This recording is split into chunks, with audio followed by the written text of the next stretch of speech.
Hey everyone. Ready for a deep dive into something really cool? I'm ready. All right, so imagine a neighborhood, right? But it's full of those abandoned buildings, the kind of that just give you a bad feeling. Oh, yeah, I know the type. Exactly. Well, that was Eater Street Commons in Baltimore like 10 years ago. Really? Yeah. But get this, the neighborhood did a complete turnaround. Like Wow. totally transformed from a problem spot to a thriving community. Wow. That's amazing. Right.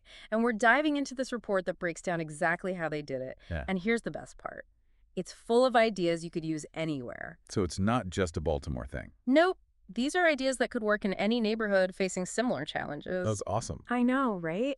And it's not just about fixing up buildings. It's got to be more than that. Way more. It's about people power. It's about how a community decided to take charge and teamed up with the city to turn things around. That's what makes it so interesting, right? Totally. Okay, so first let's set the scene. We're talking East Baltimore, specifically a small neighborhood called Eager Street Commons. Okay. Picture this. Rows of houses, a close-knit community, and you're right near big spots like Johns Hopkins and Patterson Park. Sounds kind of charming. It is now, but to get the full picture, we got to rewind a bit. Oh, okay. Eager Street, like a lot of East Baltimore, went through some tough times. Right, yeah, but Think mid-1900s, right? White flight, redlining. go lightning. Yeah, it's basically when banks decide certain areas are too risky for loans, often based on race. Oh, wow, that's messed up. It was, and it had a huge impact. So you had that plus a lack of investment, and by the late 1900s, you had the perfect storm for vacant buildings, crime, and that feeling that the neighborhood was going downhill. It's like everything just snowballed. Exactly. Yeah. But here's where it gets really interesting. Even before the city started its Vacants to Value program, V2V they call it, Okay. the people on Eager Street, they were already fighting back. Really? They didn't wait for the city. Nope. They weren't waiting for someone else to fix things. They were rolling up their sleeves and doing it themselves. That's impressive. Right. It's a perfect example of what we call community readiness. Oh, what's that? It's like this key ingredient for any neighborhood looking to make a comeback. And these residents, they were doing it all. They were working with the police to make things safer, cleaning up the streets, creating spaces for kids to play. So they were showing everyone they cared about the community. Exactly. They were invested in their community's future. I bet that made a huge difference. It did. So they'd laid the groundwork, right?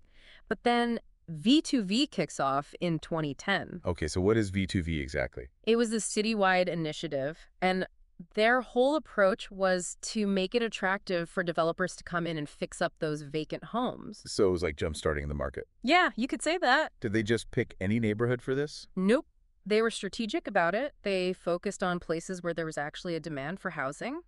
That makes sense. Right, so the changes they made were more likely to stick around for the long haul. So Eager Street fit the bill. Oh yeah, they were ready to go. So, in 2011, Eager Street Commons officially becomes a community development cluster. A community development cluster. Sounds kind of jargony. Yeah, I know. What it really means is the city's going to work directly with developers, speed up the process, and even offer some financial incentives to make it all happen. Got it. So it was like a fast track to get things moving. Exactly. But what's even cooler is how everyone got on board. Like who? You had the residents, a local nonprofit called HEBCAC. EBC. Yeah. Stands for Historic East Baltimore Community Action Coalition. Then you had city agencies, even big institutions like Johns Hopkins. Wow, so everyone was pulling in the same direction. It was true teamwork. I love that. So they had the plan, the people. Mm-hmm. What did the actual revitalization look like? Okay, so it was a two-pronged approach.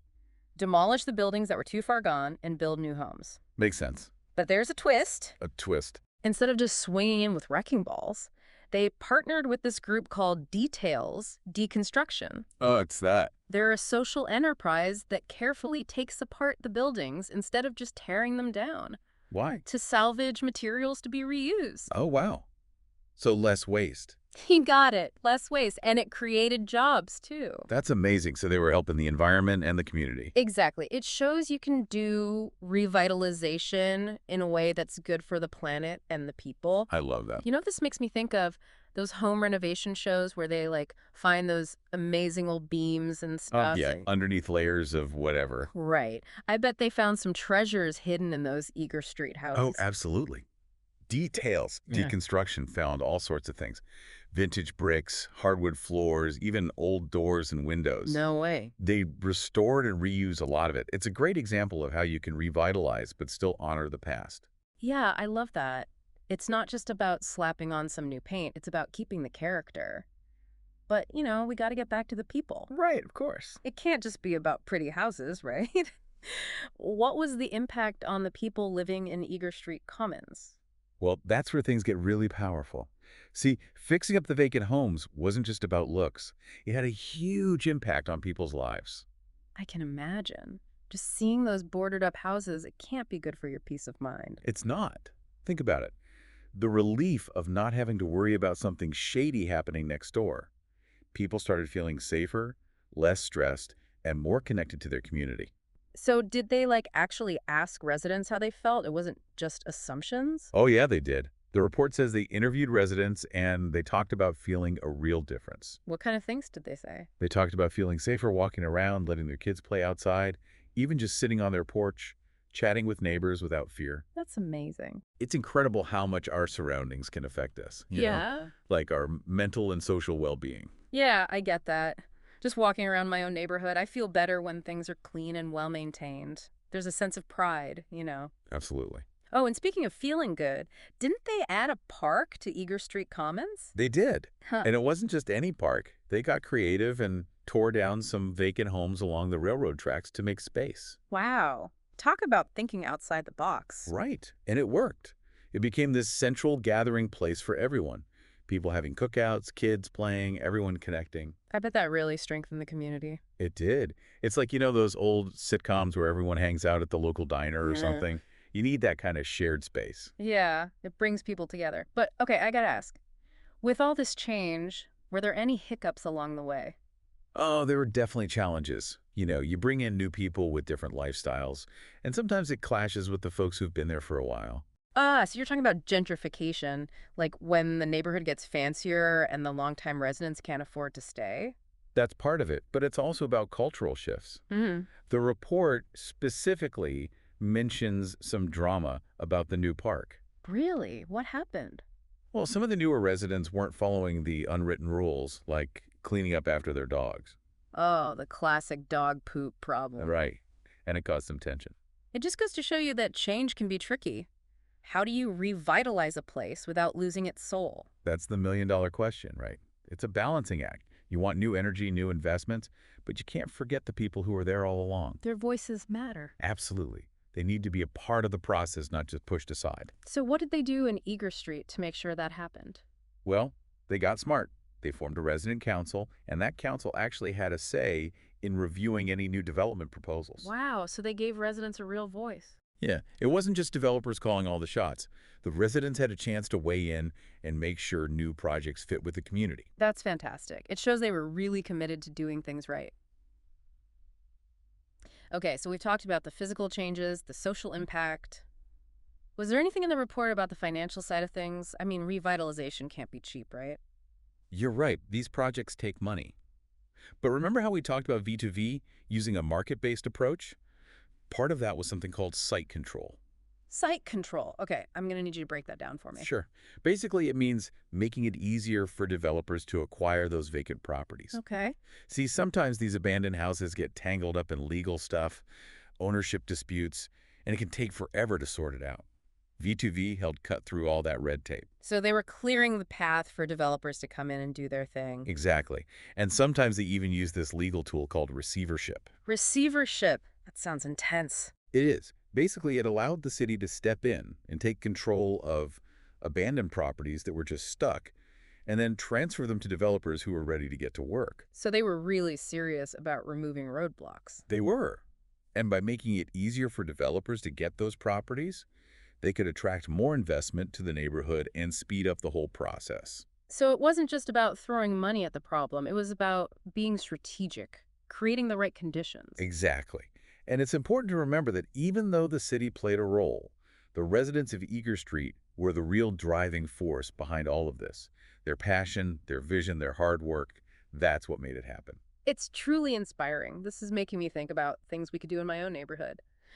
Okay, so what else did we learn from Eager Street Commons? Any more nuggets of wisdom from this report? Well, there's a whole section on the importance of partnerships.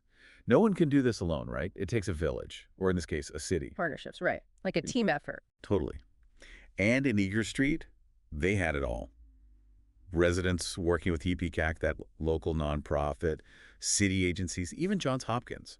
Everyone brought something to the table. So it wasn't just like a bunch of people in suits making decisions in some office somewhere. Nope, real people were involved from the neighborhood. Yeah. And that's a big takeaway here. If you want to revitalize a place the right way, it can't be some top-down thing. The people who live there have to be part of it. More than just part of it, really. They need to be driving it, shaping the vision. That's where community organizations like HEBCAC are so important. So they're like a bridge between the residents, the developers, the city. Yeah, they make sure everyone's interests are considered. It's about finding that balance. Making sure everyone's needs are met. Right, and the report actually talks about the tough parts too. Remember the tension between longtime residents and newcomers. Oh yeah, the park drama. Well, there's a whole section on that, about those feelings of displacement and resentment that can come up when a neighborhood starts to change. It's that gentrification thing, right? New people come in, prices go up, and the people who've been there forever can't afford to stay. It's a real problem, and the report highlights that cities need to address it. One big piece of that is affordable housing. Yeah, affordable housing is huge. You can't really say a place is revitalized if the people who call it home are being pushed out. But isn't it more than just building some cheaper apartments? Way more. You have to preserve the existing affordable housing too. And it's not just about buildings. It's about giving residents a real sense of ownership, a stake in what's happening. So they're not just told what's going to happen, they have a say in it. Exactly. There are some really interesting ideas out there, like community land trusts. What's that? It's where residents have more control over development, or worker-owned cooperatives, where people in the neighborhood actually own and run the businesses. So they're not just working there, they're owners. Right, so they benefit directly from the neighborhood's success. That makes sense. Yeah. This is making me think about my own neighborhood. What can regular people do if they want to get involved? First off, don't underestimate your own power. Your voice matters. Volunteer, show up at community meetings, talk to your elected officials, be an active citizen. Be informed, be involved. Yeah. And learn about your neighborhood, the history, the challenges, the successes. The more you know, the better you can advocate for positive change. Knowledge is power, right? Absolutely. And don't be afraid to ask questions, challenge the status quo. Sometimes fresh perspectives lead to the best solutions. It's like that saying, if you want to go fast, go alone. If you want to go far, go together. Exactly. Revitalization isn't a quick fix. It's a marathon, not a sprint. It takes time, patience, and people working together. This has been an amazing deep dive. Eager Street Commons really shows what's possible. It's a story of hope, resilience, and what can happen when a community takes charge. It is inspiring, and it reminds us we all have a role to play in creating the kind of communities we want, places that are vibrant, inclusive, and built to last. That's it for our deep dive into the Eager Street Commons revitalization. We hope this is giving you some food for thought. If you want to learn more, check out the full report. It's packed with even more details and insights that will get you thinking differently about the places we call home. And until next time, keep exploring, keep learning, and keep diving deep.